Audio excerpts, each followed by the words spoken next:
How's everyone? Good, good. Oh, God.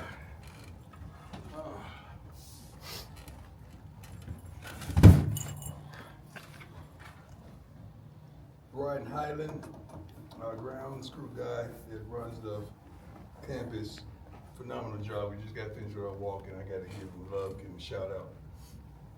Coach Fritz, remarkable career, unbelievable career.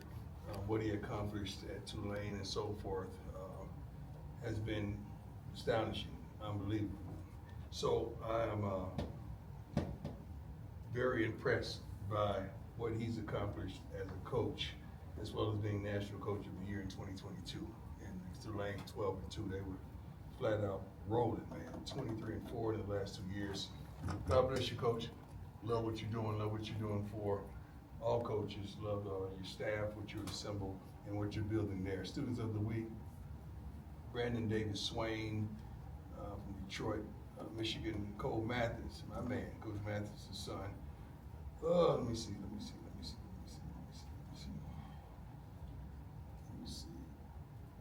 I think that's it. Notable that I want to share. Good team. We're playing 2-0, doing some remarkable things offensively, moving the ball. A running back that can flat out hit it. When he hits it, he's out of there.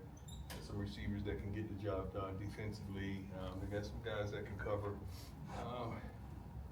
Hopefully we're able to run the ball. They didn't have a balanced attack. Special teams have been special for us, so we don't fret that with anyone. But it's going to be a good game, and I can't wait to get to Houston. It's a tremendous recruiting ground for us, Texas, period. So we love to go down there and play, and I pray that it's a sellout. We like to play in front of sellouts, although we don't like to play evening games, but we got to do what we got to do.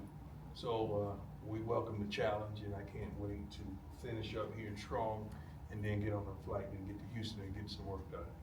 Let's go. You go ahead. Hi, Coach. How you doing? How you doing? Good. This is sweet ice cream, by the way. We do this in our on our training table. Chef Carl, love you, man. Nice. Arnold Palmer person. Again, we're at Yahoo Sports.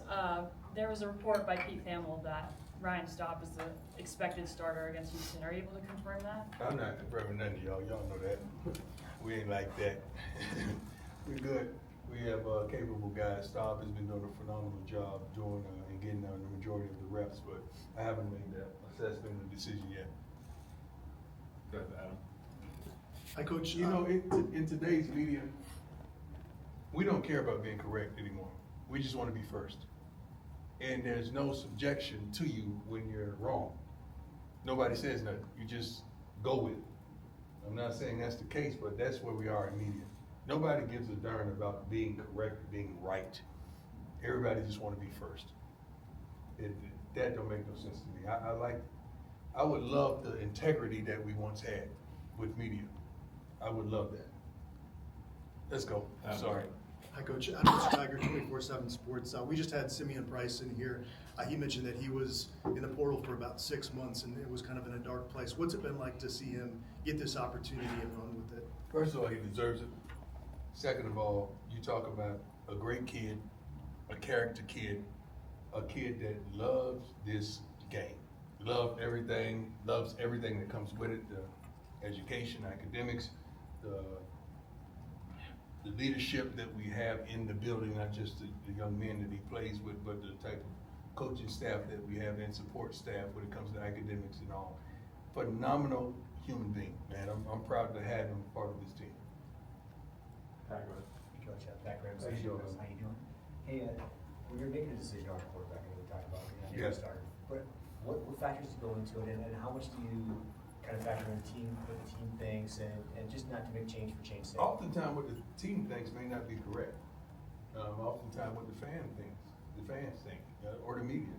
It's got to be what we as coaches have come to the conclusion what best fits us for where we're headed.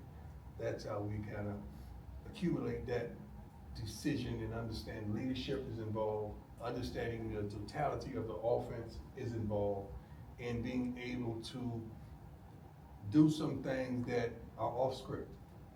When the play breaks down, just come on, man. What you got? What you got? You know, that I feel like a quarterback has to make 3 plays on his own game. Just 3 plays. You know, throwing the ball and we call that route is one thing, but you made that play out of nothing. That's something, and the quarterback has to make at least 3 plays a game for us to be successful. Brian, go ahead. Hey, Coach. Brian Helbold, David Cameron. I have 2 questions for you. First off, you mentioned recruiting a little bit. How big of a deal is it for you guys to go to Texas and play in front of the people down in Texas? It's always a big deal for us to go anywhere and play, but not only play, to become successful and play our type of football and the way we go about doing it. That's what makes it successful. Not just to go to Texas and play, but to win, and to win in a dominating fashion. That's what we desire to do. And the second question is, you mentioned the other day, and I know this about you, but you like the underdog, right? And the Rudy story, things like that. Yeah. Where did that come from with you? Like, why have you always liked the underdog? I was always him. That dude. And most of those guys that I attracted was Rudy's. And I always looked up for them. They were always my homies. Whether it was baseball, football, basketball, business, or whatever have it. I love the guy or the woman who's not selected, who's not poised, who articulation may not be correct, who may not have the right outfit in her closet or shoes, but wants it, has integrity, has a heart, has a relationship with the Lord. I love, and I will invest in an underdog every day that ends with a Y. Beautiful, Coach. Go, John. John, Region 9 News. Coach, are you concerned about what not having a solidified quarterback would do to the A team? solidified quarterback? Who has one of those? I got time today. Who has one of those? What does that look like? What does a solidified quarterback looks like? What does that look like? I want to know. We play quarterback every week. What does a solidified quarterback look like? A bona fide number one star. Yeah, that's what I thought too.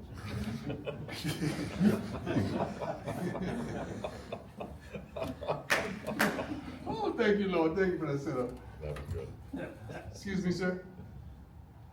Okay, a number one star, a clear ahead number one star. I don't. That could mean something's up with your roster if it's clear. Then that clear guy goes down. What's up with the second one? I like where we are, man. I like what we have. I like what we're playing with. I like these dice I'm shaking. I do. I really do. Scott, go ahead. Hey Coach, how you feeling? Good, always. Love to hear it. Scott Proctor at DMVR. You were just talking a little bit about, the quarterback doing some off-script stuff. You want to see them make at least 3 plays on their own game. No, I said you got to make 3 plays. For sure. I didn't say I want to see them. They got to to make win. 3 plays for us to win a game. For sure. Staub told us after the game on Saturday that on those 2 vertical shots he had to Sincere wasn't supposed to go vertical. He Staub checked kind of off. told him to. He checked off. What'd you make of that? And is that kind of what you're talking about in terms of wanting to see that control at the line of scrimmage? He checked off. He did what he's supposed to do. He did what he's supposed to do. We did what we were supposed to do last week. As a team, we need to do what we're supposed to do this week, what we're expected to do. Staub did what we expected him to do. You all are surprised. We weren't. We're thankful and appreciative and just happy for him and elated for him that he seized the darn moment. We talk about the moment all the time in our meetings. We talk about taking advantage of opportunities, not only on the football field, but in life. And he did that. He did that. I'm proud of him. Appreciate it. Tyler. Hey Coach, Tyler King with Denver Gazette. It's our soccer, right? Tennis. Tennis girl, right? Yeah. Okay, I thought I recognized your face. I didn't know that was you. She works for me now. That's you. I'm proud of you. All right. You mentioned Houston having a pretty explosive running back. Cat Yeah. had a couple big runs the other day. Just kind of, what improvement have you seen from the defensive line over the last week or so? From our defense? Yeah, to maybe set up a They've been better playing game plan this good. week. They've been playing good. I'm not gonna say great, but they've been playing good. I think they got another level to them.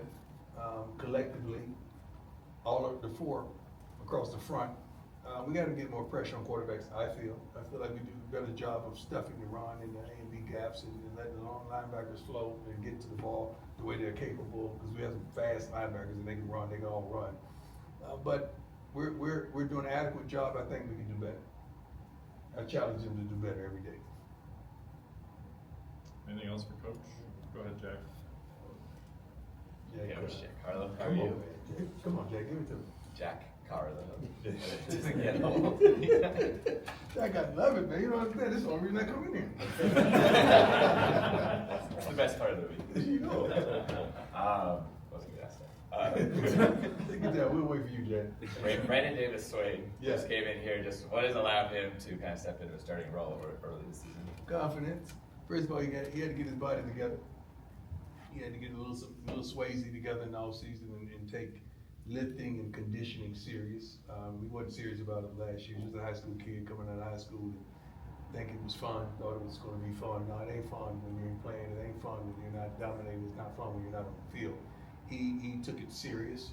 Our two or several D-line guys that are leading that group, they're phenomenal. He's really paying attention to details, and he works his butt off.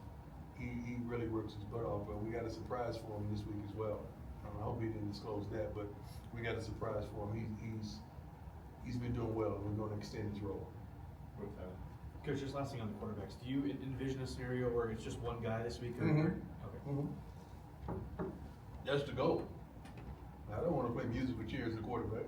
Why would I want to come to the game and do that? It's like spinning the darn wheel and it lands on, you know. I mean, I wasn't good at roulette. Although I would put everything on 21 black in there. You better believe that. Hey, I don't want to put them on 3 numbers, man. I want one thing. Yeah, one thing. And hopefully we get to that point. But I'm proud of where we are offensively, but we're improving to me every week. We're getting better and better. Just wondering about Amarian Miller's progress and Dallin Hayden's progress. Both of them are practicing. Amarian, I don't know if we're going to see him this week. Dallin he worked his butt off today. He's closer to being seen than Amarian. We want Amarian to get healthy. Don't rush that. Don't rush that, because that can linger with you all season and prevent you from being the best that you can be. But he's working his butt off. Ron Schools from Roth Report. Ryan Staub said that Shador has helped him a lot get ready for this, Yeah. and then Shador shows some love to him on Twitter after the game. Kind of Right. how cool is that to have Shador there helping him? He's talked to him as well. He's called him. He's called him in conversation as well. First of all, you got to understand, Staub is a lovable dude, man. Like everybody who's played here previously have reached out to him and congratulated him, or some way or another tweeted at him or done something to let them know how proud they are, because he's always been the stand-up guy. No matter who's starting, he's always been there in support. He's not going to be one of those guys who, you know, somebody else is starting, he's sitting on the bench mad, sulking. He's not built like that. He's going to be there in support and make sure you're prepared, make sure the scout team is prepared. He's going to give you everything he has whenever he gets the opportunity to practice, or even if I think he was giving signals last week. You know, going from giving signals then getting in the game, come on, man, that don't happen. That don't happen. This is a real life story that's happening right before your eyes. So hats off to him, because he's the ultimate teammate. He's the ultimate teammate. He's the ultimate character guy. And those are the type of guys that we're looking for. But oftentimes those guys don't come with the 3 and 4 and 5 stars that you guys get excited about. I'm looking more at, can they play here? Do they fit who we are? Not do they come with a 4 and 5 and star or whatever. And Staub is one of those guys, man, and I'm proud of him. Love him to life. I really do. Kind of an overview question. Yes, sir. When we talked to you, you hadn't looked at the film yet. After looking at the film, what did you like about each of the quarterbacks? What did I like about each of the quarterbacks? That's a setup. God bless you all. Setup, man. This is a